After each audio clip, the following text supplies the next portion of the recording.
안녕하세요. 명언으로 보는 인문학의 성경섭입니다. 여러분은 좀 전에 영상 한 편을 보셨습니다.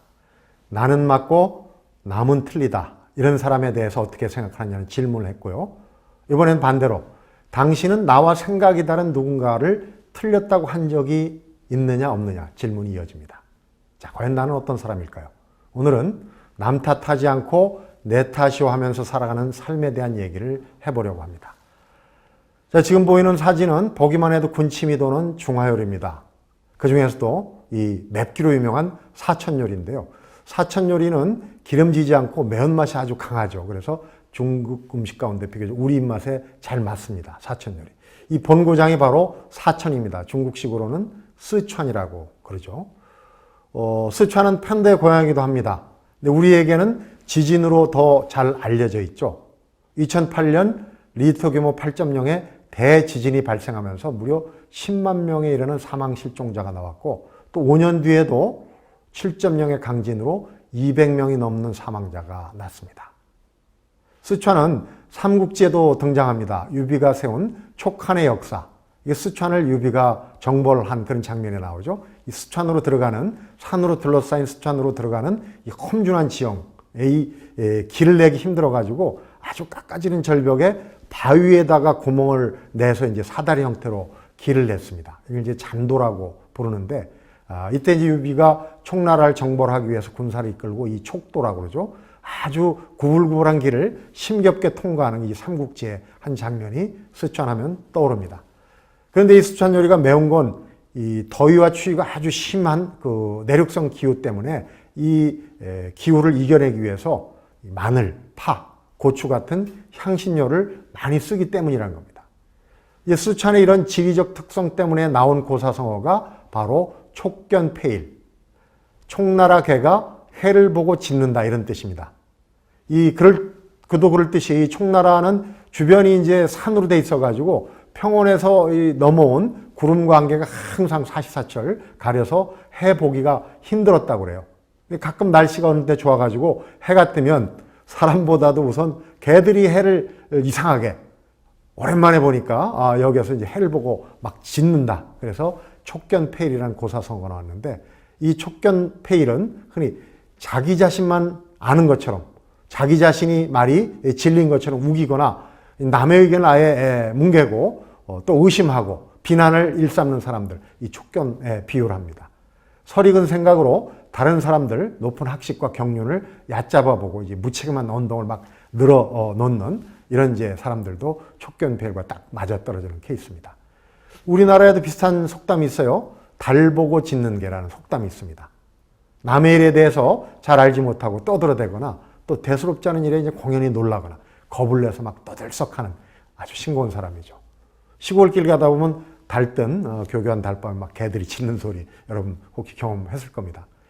또 못난 사람이 잘난 사람은 오히려 흉보고 떠들어댈 때도 이 달 보고 짖는 개라는 얘기를 씁니다. 근데 이 달 보고 짖는 개도 문제지만 이 짖는 개를 따라서 덩달아 짖는 개들이 이제 더 문제입니다.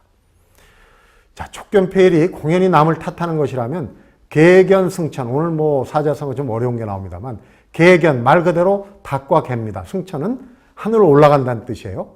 공연히 남의 덕분에 하늘로 올라간다. 직역하면 신선도 아닌 닭이나 개가 승천을 한다 그런 뜻입니다.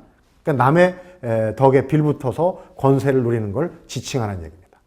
늙지 않고 영원히 사는 길은 없을까 늘 고심하던 왕이 있었다. 그러다가 어떤 신선을 만나 먹으면 늙지도 죽지도 않게 된다는 신비로운 약의 제조법을 배우게 되었다. 왕은 신선이 알려준 대로 약을 만들어 먹고 하늘로 올라가 죽지 않는 신선이 되었다. 그런데 그가 하늘로 올라간 후 재미있는 일이 벌어졌다. 궁에 살던 닭과 개들까지도 남은 약을 주워 먹고 모두 하늘로 올라가 신선이 되었던 것이다. 신선을 새겨 우리는 잘 모르지만 사실은 이 약을 먹고 주워 먹고 하늘로 올라간 신선닭, 신선개, 한동안은 뭐 신선처럼 인간 세계가 발 아래 보일 겁니다. 그렇지만 개는 개고 닭이면 닭이죠. 신선들의 애완용이나 혹은 식용신세를 면하지는 못했을 겁니다. 여기서 우리가 깨달을 할 얘기는 뭘까요? 바로 남을 탓하기보다 나 자신이 문제입니다. 나를 돌아보고 나를 다 잡아야 한다는 것이죠.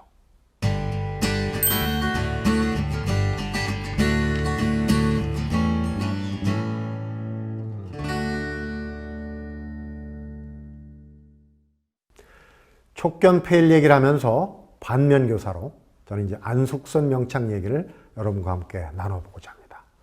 안숙선 명창 잘 아시죠? 한국을 대표하는 국악인입니다. 국가무형문화재 제23호 가야금산조와 병창 예능 보유자입니다. 무엇보다도 최고의 판소리 여성 명창이죠. 안명창은 이제 어릴 적에 아버지를 일찍 여였다 그래요.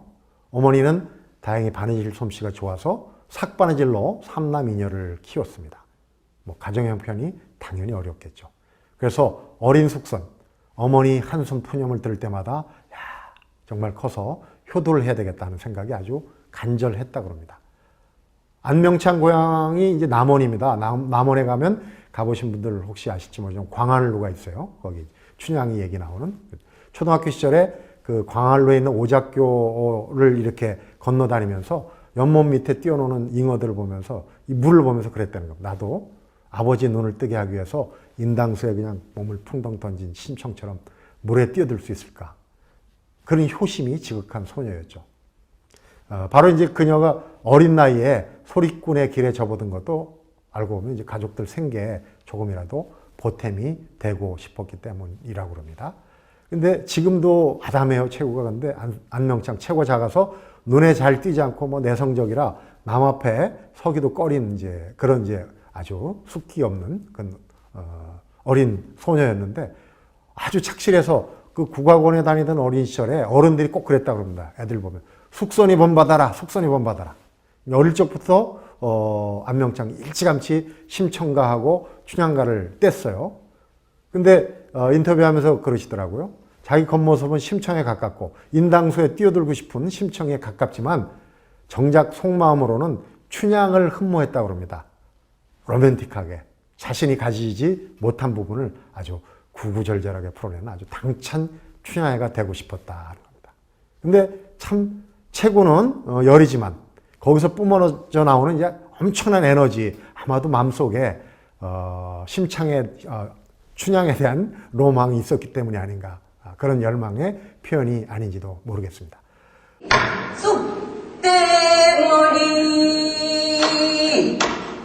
안명창은 사실 이 남원은 명창의 산실입니다. 춘향제가 매년 열리는데 1985년에 이 춘향제가 대통령상으로 격상되면서 이제 많은 그 명창 지망생들이 나왔는데 고향의 대선배가 나온다는 얘기를 듣고 내가 선배하고 대결해? 어불성설이야. 그러고 마음을 접었다고 그럽니다. 그리고 다음 해 1986년에 춘향제에 나와서 대통령상을 받았다고 그럽니다. 명창 반열에 오른 거죠. 이 경우를 봐도 참 안명창처럼 겸손은 나 자신을 낮추는 것도 있지만 남을 배려하는 거다. 이런 부분을 깨닫게 해주는 그런 대목입니다. 자, 소리를 잘하는 사람이 명창이라면 잘 듣는 것도 굉장히 중요하다 그래요. 귀명창이라고 그러죠. 귀가 잘 명창을 알아보는.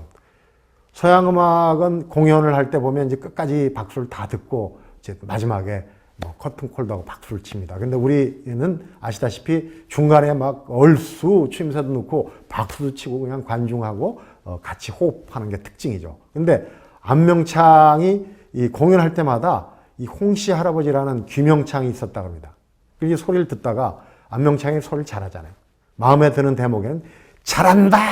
아주 벼락같이 소리를 치는 통에 다른 관객들이 그냥 인상을 씁니다. 저 사람 좀 드러내라. 이렇게 불만이 많았다 그래요. 안명창도 처음에는 청하다 깜짝 놀라가지고 집중하기가 힘들었다고 그러는데 이게 이제 반복이 되니까 영감님이 꼭 내가 잘할 때 내 자신이 이 대목 좋다 할 때 추임새가 꼭 나오더라는 겁니다. 그래서 어떤 때 그분이 안 계시고 잘한다 소리가 안 들리는 날에 왠지 내가 잘 못하는 건가? 안 오셨나? 이렇게 관중석을 둘러보기도 했다고 합니다. 알고 보면 안명창은 그 외가가 국악계의 아주 명문가입니다. 동편제 판소리 적자라고 그러죠. 강도군 명창. 또 이모는 가야금 명인 강순영. 집안이 이렇다 보니까 어릴 때부터 자연스럽게 이제 국악을 접할 수 있는 분위기가 됐죠. 그래서 9살 때 주광덕 명창의 문화로 들어갑니다. 숙선의 별명이 남원의 아기 명창입니다. 어릴 때부터 소리꾼 기질이 있었던 거죠. 그런데 이렇게 이제 타고난 명문가의 소리 기질도 있지만 소리꾼은 기량을 타고나야 된다. 이렇게 이제 생각한다고 얘기를 합니다. 그래서 식임새라는 게 있어요. 성량이나 이제 음색으로 소리에 느낌을 주는 겁니다. 같은 소리라도 이렇게 소리에 맛을 주는 거죠. 이게 결국은 타고나야 된다는 겁니다. 훈련으로는 안 된다는 거죠. 그래서 듣는 사람의 심금을 울리는 소리가 나오지 않는다면 결국은 조상 탓, 부모 탓할 게 아니라 내가 열심히 하지 않았다. 내 탓이다. 이렇게 해야 된다고 항상 얘기를 하고 다닙니다. 국립창극단에 들어가면서 내가 갖고 있는 소리가 형편없다는 걸 알았어요. 연습을 안 할 수가 없었어요. 집에 와서도 소리를 입에 달고 살고. 당시 창극단이 지금 국립극장의 다루름극장 자리에 있었는데 어느 날 연습하다 보면 큰 유리창 밖으로 낙엽이 떨어지는 거예요. 그러면 가을이네 하고 눈물을 짓다가 또 연습하고 연습하다 또 내다보면 눈이 내리고 있고 그렇게 연습을 했어요. 자, 어떻습니까? 열심히 갈고 닦으면서 연습을 하는 안숙선. 눈앞에 그 모습이 그려진 것 같습니다. 판소리 5바탕을 완창한 몇 안 되는 소리꾼이죠. 안명창.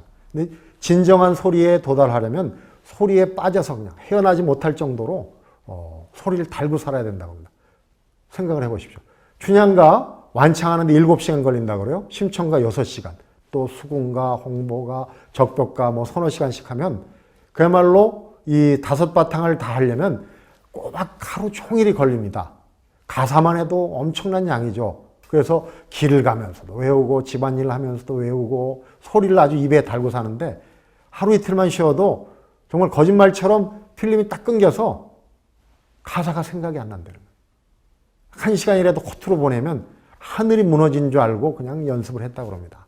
일하면서 길 가면서 소리는 잠시만 놔도 멀리 달아났다. 안명창은 이렇게 당시를 회상합니다. 자, 안명창과 스승님의 얽힌 얘기 한 토막 소개해 드릴게요. 안명창이 19살에 만난 그 김소희 선생, 명창, 김소희 명창은 아주 그 소리뿐만 아니라 인생의 귀한 스승이었다고 합니다. 이 스승을 만나고 어른들이 시키는 대로 뭐 이래라 저래라 하면 그대로 따라 하다가 소리를 왜 하는지 깨달았다고 그래요. 소리꾼은 만인 앞에 서야 하는 공인이다. 소리도 잘해야 하지만 인격을 갖춰야 한다. 안명창이 조금이라도 잘못하면 당장 짐 싸서 시골로 내려가라. 불호령이 떨어지고 정말 회초리를 들었다고 그래요.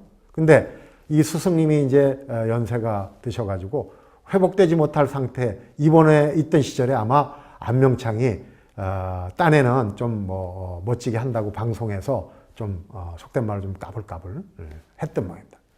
스승님이 TV로 나온 그 모습을 보시고 편지를 보냈다 그래요. 이런 내용입니다. 1000사람이 10,000사람이 너를 최고라고 할지라도 어떤 한 사람이 저거 아니라고 하는 말을 명심해라. 그렇게 우쭐거려서는 안 된다. 1000사람이 10,000사람이 너를 최고라 할지라도 어떤 한 사람이 저거 아니라고 하는 말을 명심해라. 그렇게 우쭐거려서는 안 된다. 내가 아니고서는 누가 너에게 이런 말을 해주겠니?